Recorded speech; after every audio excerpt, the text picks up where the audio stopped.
Hello बच्चों, आज हम एनसीईआरटी का chapter number 13 that is nuclei वो अपन रिवाइज करेंगे। तो आप एनसीईआरटी ओपन कर लीजिए और मेरे साथ इस चैप्टर को रिवाइज करिए। सो इंट्रोडक्शन में अपन को ये बताता है कि जो अल्फा पार्टिकल स्कैटरिंग का एक्सपेरिमेंट था रदरफोर्ड का, उससे अपन को ये पता चला कि जो न्यूक्लियस का साइज़ है वो एटम के साइज़ के कंपैरिजन में, मतलब उसकी रेडियस 10⁻⁴ टाइम्स क्या है, न्यूक्लियस की रेडियस कम है, तो उसका वॉल्यूम 10⁻12 टाइम्स कम हो गया, right. That means size of nucleus is very very small compare to the size of the atom. And यहाँ पर एक एग्जांपल दे रखा है कि अगर एटम का साइज क्लासरूम के बराबर है तो न्यूक्लियस का साइज क्या होगा, एक पॉइंट के बराबर होगा। That is most of the space of the atom is empty and nucleus is very very tiny. Alright, then it talks about the mass of the atom और mass of the nucleus. And ये बोलना चाह रहा है कि जो atom का मास है या न्यूक्लियस का मास है उसके लिए किलोग्राम यूज़ ना करके अपन क्या यूज़ करेंगे, एटॉमिक मास यूनिट यूज़ करेंगे। And atomic mass unit is defined as 1/12 of the mass of the C12 atom. ठीक है, तो 1U इस तरह से आ जाएगा 1.66 × 10⁻⁻27 kg, that is 1U। 1U बोल सकते हैं आप इसको या फिर 1 AMU बोल सकते हैं। एंड फिर आपसे एक इंटरेस्टिंग क्वेश्चन पूछता है कि the atomic masses of various element express in atomic mass unit are close to being integral multiple of the masses of hydrogen atom. ठीक है, there are however many striking exception to this rule. For example, atomic mass of chlorine atom is 35.46 U. तो आपसे ये पूछना चाह रहा है कि क्लोरीन का जो एटॉमिक मास है वो फ्रैक्शन ऑफ U यूनिट्स में क्यों आया, फ्रैक्शन क्यों आया। तो इस पजल का आंसर यही है कि किसी भी एलिमेंट के क्या होते हैं, बहुत सारे आइसोटोप होते हैं, right. Same element differing in masses are called isotope. For example, chlorine has two isotopes, one having mass 34.98 U, other having mass 36.98 U. So these masses are close to the integer in AMU units, but इनकी जो relative abundance है, one is having 75.4%, other is having 24.6%.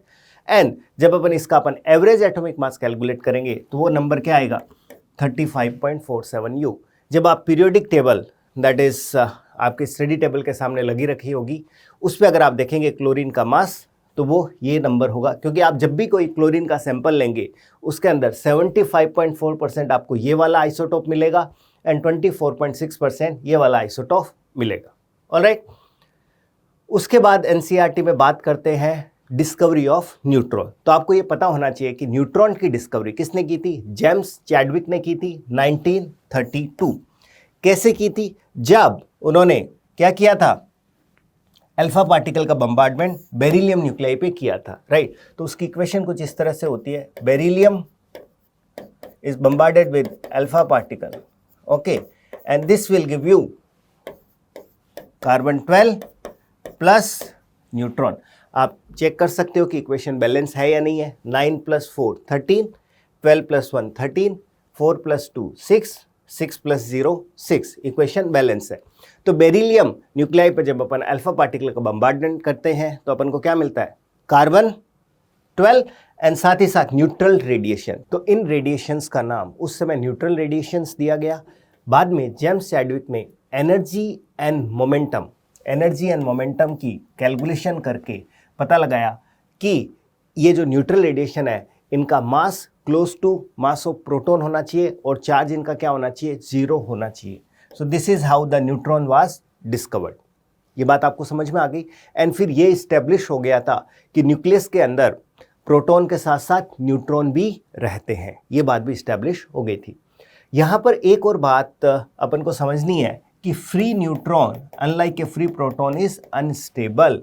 Now free neutron या free proton का मतलब क्या है, free neutron मतलब एक अकेला न्यूट्रॉन, फ्री प्रोटॉन मतलब एक अकेला proton, right. So free neutron क्या होता है, unstable, it decays into A proton and electron and anti neutrino and has a mean life of 1000 second, okay. But free proton क्या होता है, स्टेबल होता है।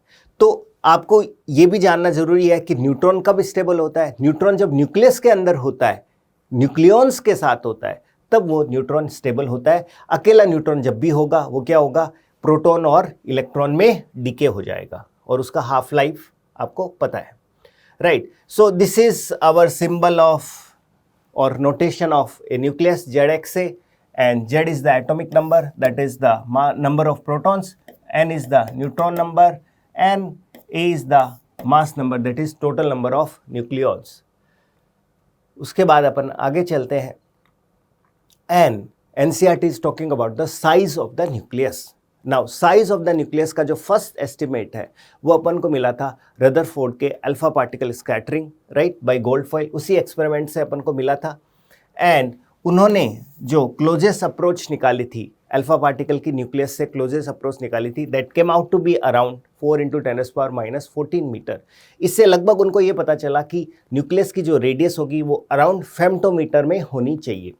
उसके बाद बहुत सारे एक्सपेरिमेंट्स हुए हैं, right, such as nucleus has been bombarded with fast electron instead of alpha particle, and उसी से अपन को क्या मिला, साइज ऑफ न्यूक्लियस भी मिला है, राइट। सो दीज आर 1 और 2 एक्सपेरिमेंट जो एनसीईआरटी ने बोला है, लेकिन वास्तव में बहुत सारे एक्सपेरिमेंट हुए बिटवीन 1930 एंड 1950, एंड उससे अपन को ये पता चला है कि जो न्यूक्लियस की रेडियस है उसको अपन R = R0 × A⁻1/3 से डिनोट कर सकते हैं, ओके। जहां पे R0 क्या, R0 is a constant, A is the mass number.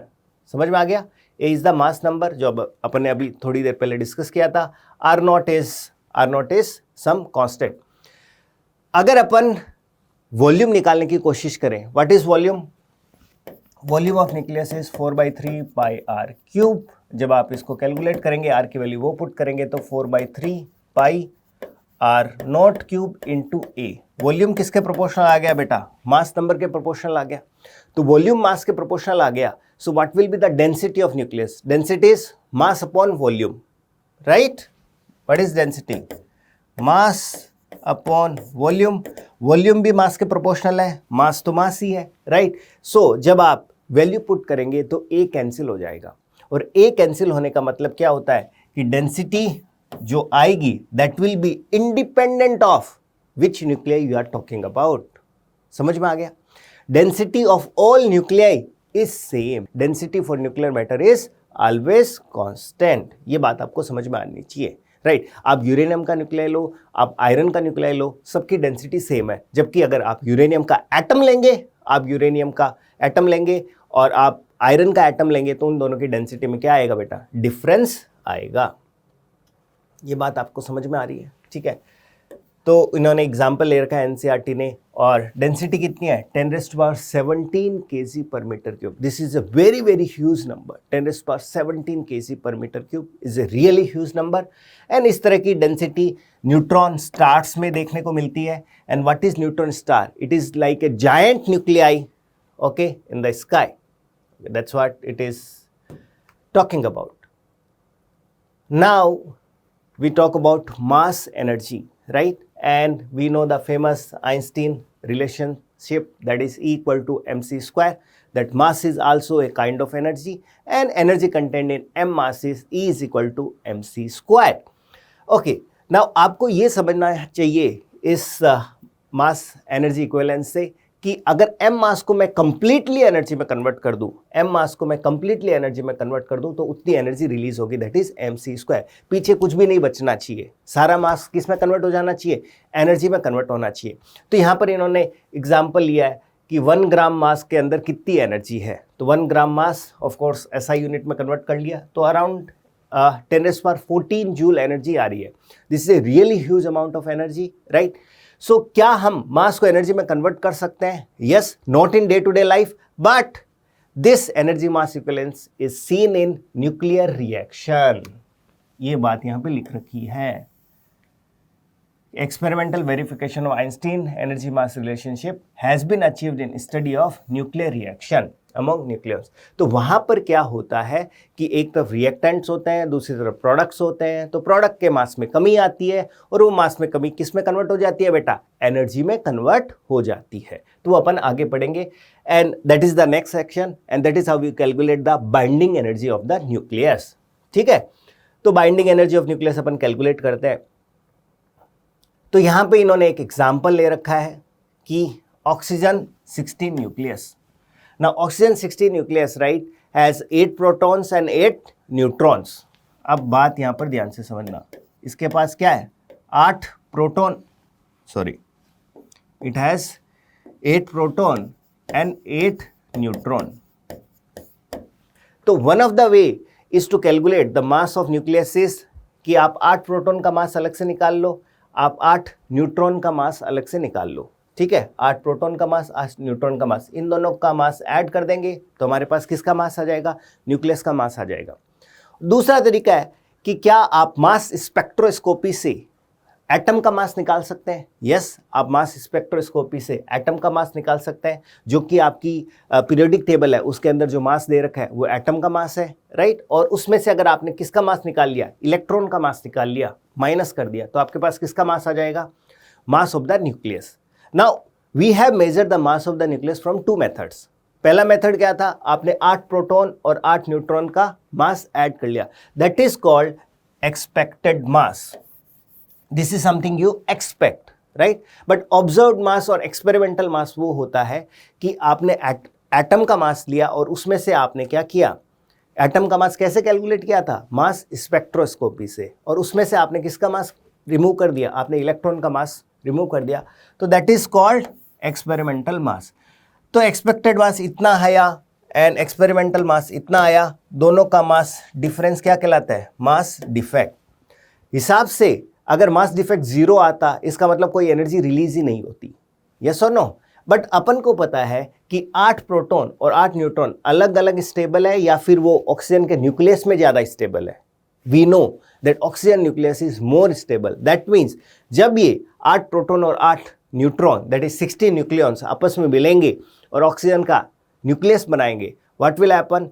Huge amount of energy will be release. और एनर्जी आएगी कहाँ से? मास में कमी होगी।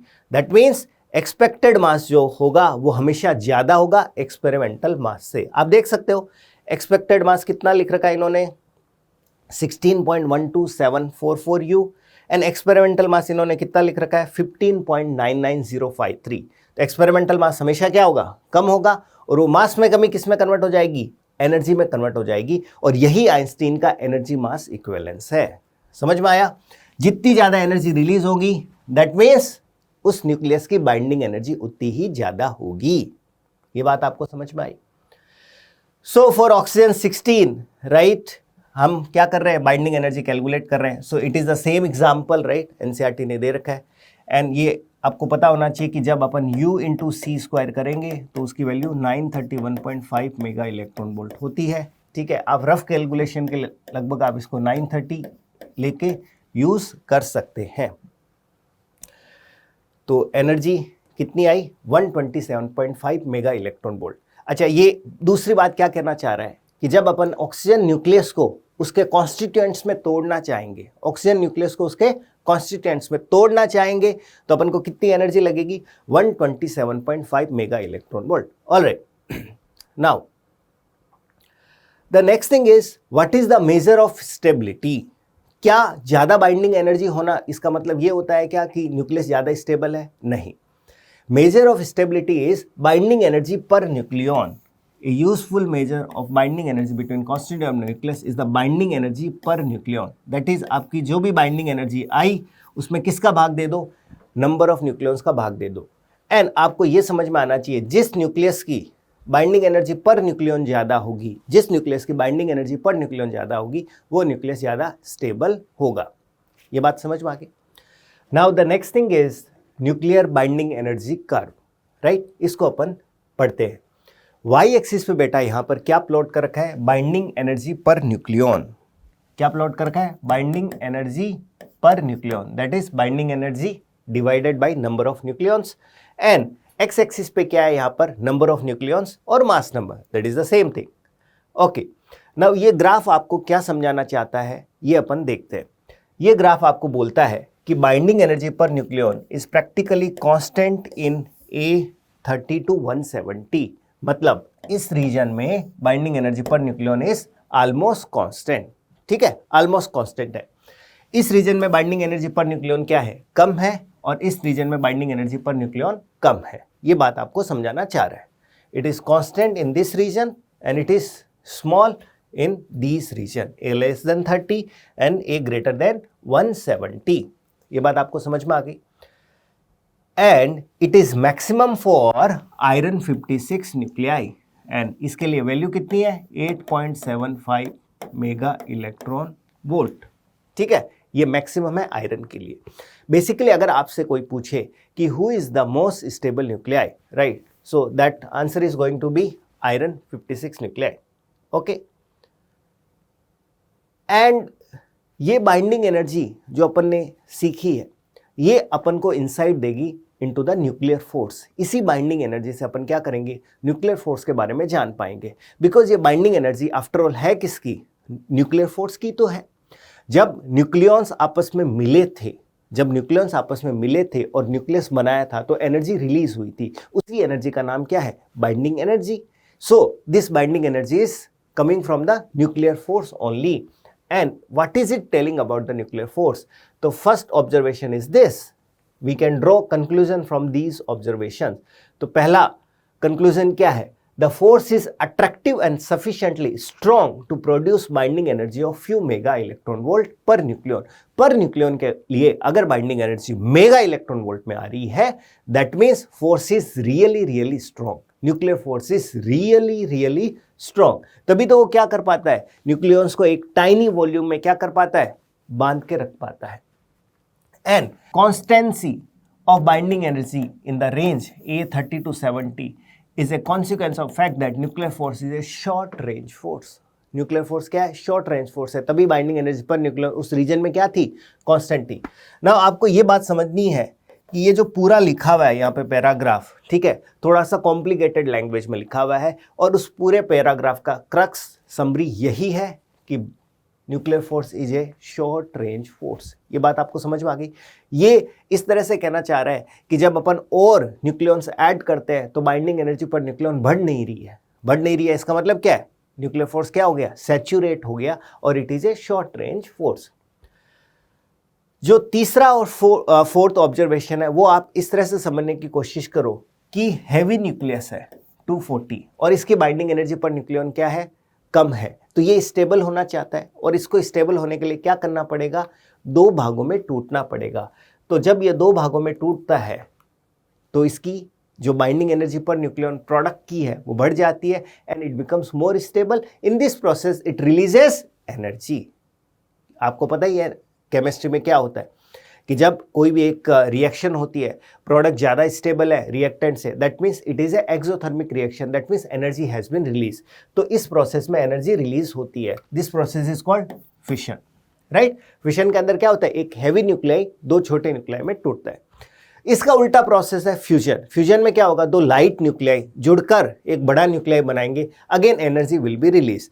तो फ्यूजन होगा for lighter nuclei and fission होगा फॉर हैवियर न्यूक्लियाई, मतलब A ग्रेटर देन 240 200, राइट, उनके लिए फिशन होगा और लाइटर न्यूक्लियाई के लिए फ्यूजन होगा। इस प्रोसेस में एनर्जी रिलीज होगी। अगेन ये सारी बातें अपन को किससे मिल रही है, बाइंडिंग एनर्जी कर्व से मिल रही है।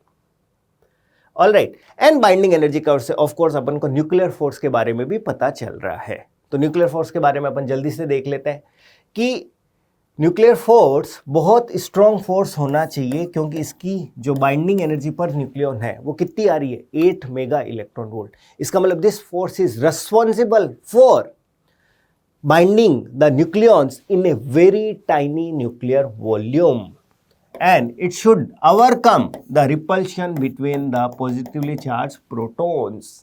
Yes or no? क्योंकि प्रोटॉन प्रोटॉन रिपेल तो करते ही है ना, लेकिन nuclear force has to be even stronger than that Coulomb repulsion. ठीक है, इट इज नो ब्रेनर, मतलब it is understood, right. Nucleus है, न्यूक्लियस स्टेबल है, इसका मतलब nuclear force has to be stronger than the Coulomb repulsion, much stronger than the Coulomb repulsion. And the second thing is it falls rapidly to zero as distance is increasing. That means nuclear force short range force है, ठीक है. और इसी phenomenon को अपन बोलते हैं saturation of forces, right? And वो जो डिस्टेंस आती है लगभग आप ऐसा समझ सकते हो कि 2.5 फेम्टोमीटर आएगी. ये देखो, ये है ना पोटेंशियल एनर्जी का ग्राफ है बेटा. This is the potential energy and this is the distance. जब अपन इसका डेरिवेटिव करेंगे तब फोर्स आएगा. Force will be minus D you by D R, right. जब अपन इसका डिफ्रेंशिएशन करेंगे इस ग्राफ का तब फोर्स आएगा. तो यहाँ पर पोटेंशियल एनर्जी कांस्टेंट होने का मतलब क्या है? फोर्स क्या हो चुका है? जीरो. बात समझ में आई आपको? एंड आपको ये बोल रखा है कि डिस्टेंस ऑफ आर नॉट 0.8 फेम्टोमीटर क्या है? एक इक्विलिब्रियम डिस्टेंस है. दैट इज दिस डिस्टेंस, ठीक है. 0.8 फेम्टोमीटर इज इक्विलिब्रियम डिस्टेंस. अगर न्यूक्लियॉन्स इससे दूर जाएंगे इसका मतलब फोर्स अट्रैक्टिव होगा. न्यूक्लियन इससे पास आएंगे तो फोर्स क्या होगा? रिपल्सिव होगा. अगेन वो आप किससे देख सकते हो? इसका स्लोप यहाँ पर नेगेटिव है तो आप देख सकते हो कि फोर्स पॉजिटिव आएगा मतलब इट विल बी रिपल्सिव. यहाँ पर स्लोप क्या है? पॉजिटिव. डेरिवेटिव करोगे तो फोर्स क्या आएगा? Negative. That means force is attractive in nature. ये बातें अपन को पता चलती है न्यूक्लियर फोर्स की. And the fourth thing again that is understood कि न्यूक्लियर फोर्स है वो न्यूट्रॉन न्यूट्रॉन, प्रोटॉन न्यूट्रॉन और प्रोटॉन प्रोटॉन में कोई भेदभाव नहीं करता. It is same between all the pair of nucleons. All right. तो ये बात हो गई न्यूक्लियर फोर्स की. Now we move to radio activity. Now radio activity जो है वो हमारे सिलेबस में लिमिटेड कर दी गई है इस ईयर में.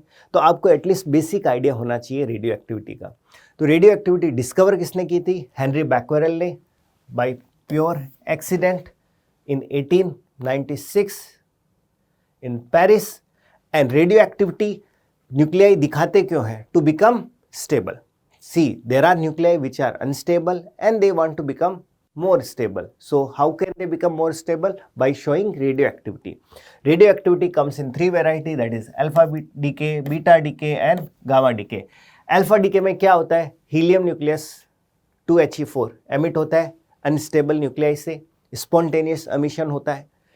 बीटा डिके के अंदर क्या होता है कि न्यूक्लियाई से इलेक्ट्रॉन या पॉजिट्रॉन निकलता है. हाँ, ध्यान रहे, न्यूक्लियाई से क्या निकल रहा है? इलेक्ट्रॉन और पॉजिट्रॉन. ये प्रोसेस कैसा होता है? जब प्रोटॉन अगर क्या किस में कन्वर्ट हो जाए? न्यूट्रॉन में कन्वर्ट हो जाए, या फिर न्यूट्रॉन किस में कन्वर्ट हो जाए? प्रोटॉन में कन्वर्ट हो जाए.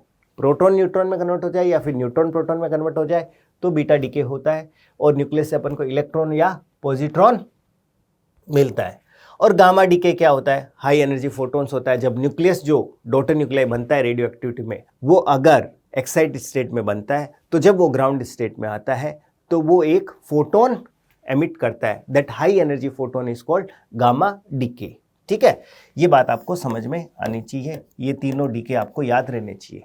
Alright, now we talk about the most interesting part of the chapter, that is nuclear energy. कि हमने ये जो न्यूक्लियर फोर्स सीखा है, न्यूक्लियर बाइंडिंग एनर्जी सीखी है, इससे अपन बेनिफिट कैसे कर सकते हैं, इससे अपन कैसे एनर्जी हार्वेस्ट कर सकते हैं. देखो, न्यूक्लियर एनर्जी जो अपन को मिलती है दैट इज एनॉर्मस, बिकॉज यहाँ पर कौन सा फॉर्मूला लग रहा है? Delta M into C square. That is mass is getting converted into energy. Mass किस में कन्वर्ट हो रहा है? एनर्जी में कन्वर्ट हो रहा है according to the equation delta M into C square. Right, you are getting huge amount of energy.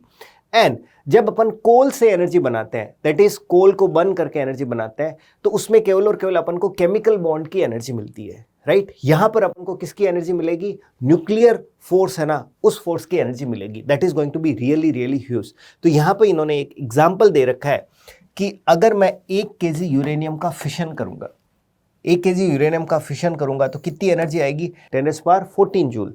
And इसको जब अपन कंपेयर करेंगे बर्निंग ऑफ 1 kg कोल, और वो कितनी एनर्जी देगा? 10⁻7 जूल. मतलब 1 किलो कोयला 10⁻7 जूल एनर्जी देगा बर्न करने पर, और 1 kg यूरेनियम को फिशन करने पर कितनी एनर्जी मिलेगी? 10⁻14 जूल. दैट मीन्स कितने का डिफरेंस है? 10⁻7 का. मतलब 1 करोड़ केजी, 1 करोड़ केजी, 10⁻7 1 करोड़ होता है बेटा. 1 करोड़ केजी कोल को बर्न करने पर उतनी ही एनर्जी मिलती है जितनी 1 kg यूरेनियम को फिशन करने पर मिलती है. That means you are going to get huge amount of energy. So हम बात करते हैं पहले न्यूक्लियर फिशन की. न्यूक्लियर फिशन के अंदर क्या होता है, आपको पता होता है कि यूरेनियम 235 को अपन बम्बार्ड करते हैं स्लो न्यूट्रॉन से, थर्मल न्यूट्रॉन से, जिनकी एनर्जी बहुत ही कम होती है। वो स्लोली जाके यूरेनियम 235 से अटैच हो जाते हैं एंड क्या बना देते हैं, यूरेनियम 236। और यूरेनियम 236 होता है वो स्पॉन्टेनियसली फिशन होता है, it breaks into 2 fragments, right, and it gives another neutrons and plus some energy, जिसको अपन क्यू वैल्यू कहते हैं। This energy is about 200 mega electron volt for 1 uranium nuclei. ये बात आपको समझ में आ गई। नाउ एक चीज मैं आपको यहाँ पे बताना चाहता हूँ कि ये जो फिशन होता है, फिशन इज स्पॉन्टेनियस। जब ये यूरेनियम 236 2 न्यूक्लियाई में टूटता है तो 2 न्यूक्लियाई कुछ भी हो सकते हैं, it could be this equation और it could be this equation. आपको एनर्जी हमेशा मिलेगी और साथ ही साथ कुछ न्यूट्रॉन आपको हमेशा मिलेंगे, ठीक है। अच्छा, आपको रिएक्शन बैलेंस करनी आनी चाहिए कि ये पे 92 है, यहाँ पे ये 56 36 और ये 3 × 0, तो इनका सम आपस में मैच करना चाहिए। 144 89 3 × 1 236 मैच करना चाहिए। तो रिएक्शन आपको बैलेंस करनी आनी चाहिए।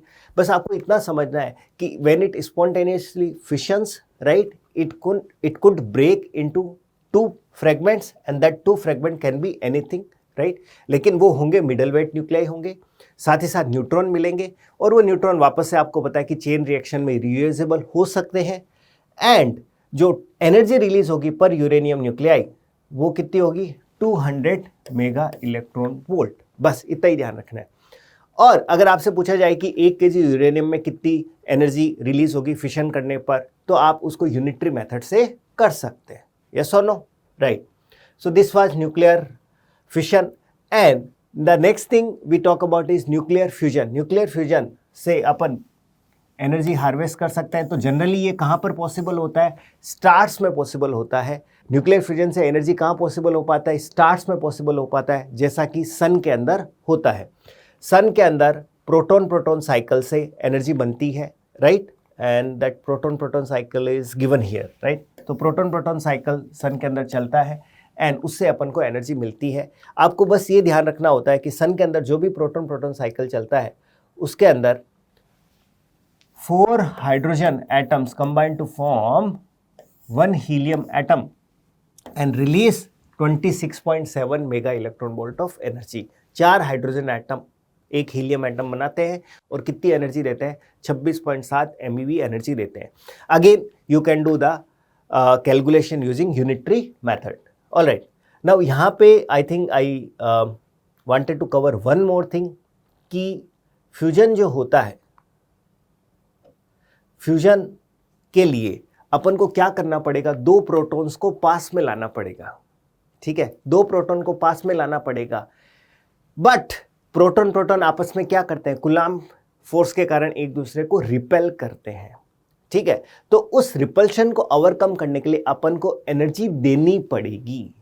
ये बात आपको समझ में आ रही है या नहीं आ रही है कि फ्यूजन कराने के लिए आपको पहले एनर्जी देनी पड़ेगी, पहले एनर्जी देनी पड़ेगी। इससे क्या होगा कि वो न्यूक्लियॉन्स दैट इज प्रोटॉन्स पास पास आएंगे और प्रोटॉन पास पास आएंगे, उसके बाद न्यूक्लियर फोर्स एक्ट होगा और न्यूक्लियर फोर्स एक्ट होगा और वो बाइंड हो जाएंगे, राइट। तो जो एनर्जी अपन दे रहे हैं such as in stars in the form of heat energy और थर्मल एनर्जी, ठीक है, क्योंकि बैरियर बहुत बड़ा होता है, 400 kilo electron volt, right, it's a very high barrier.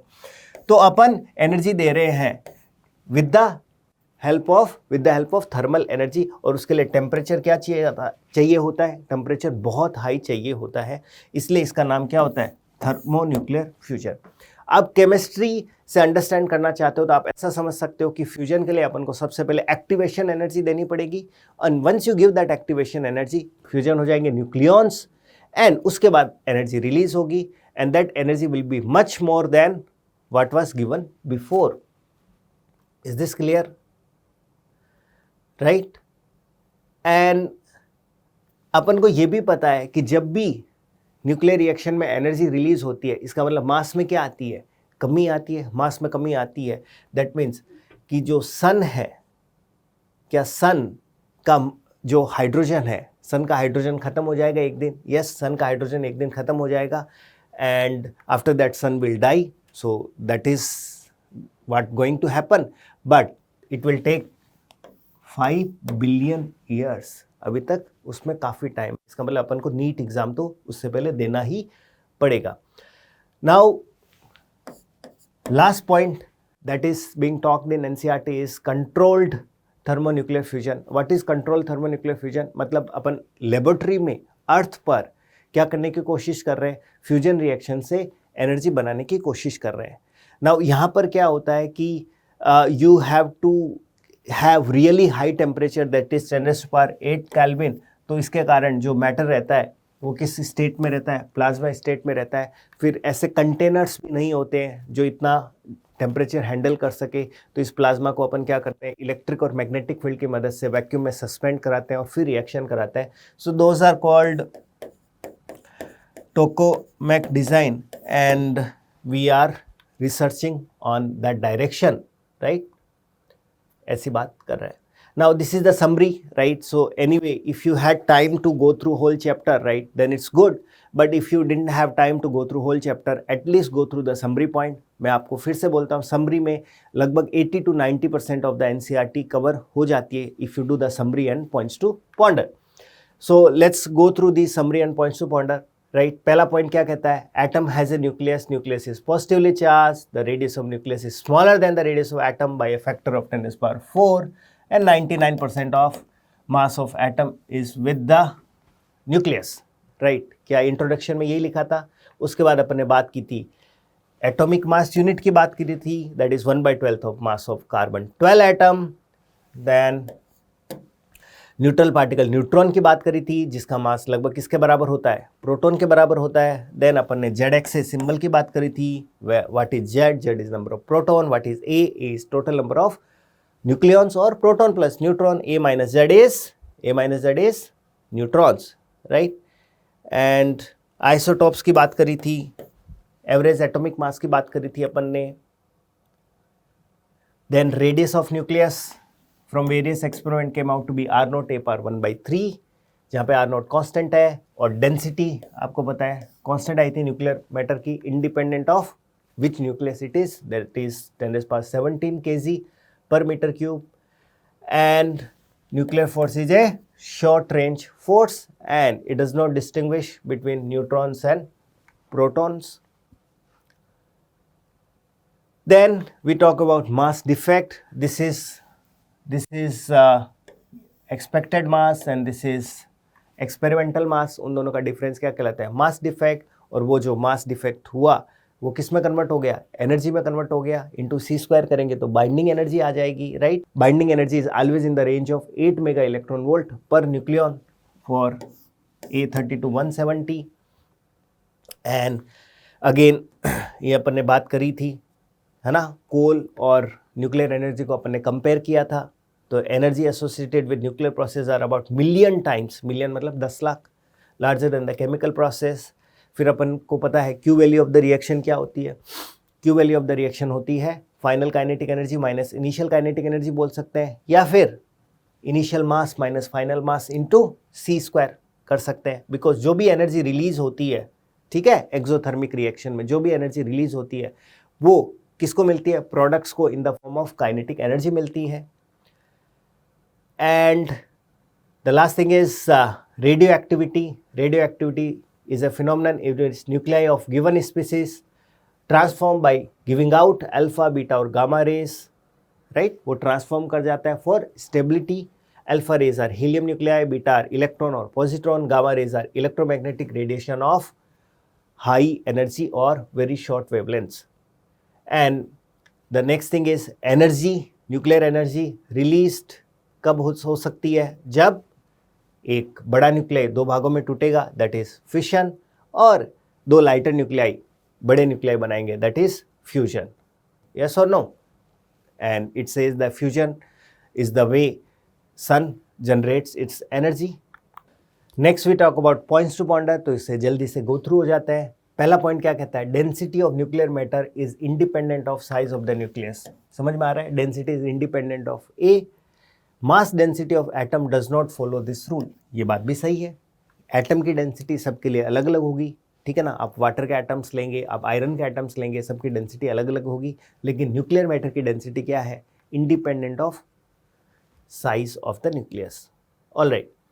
The next thing it talks about, radius of nucleus determined by electron scattering is found to be slightly different from that determined by alpha particle scattering. ये अपन ने पहले भी discuss किया था कि nucleus की radius determine करने के लिए बहुत सारे एक्सपेरिमेंट्स हुए हैं, ठीक है.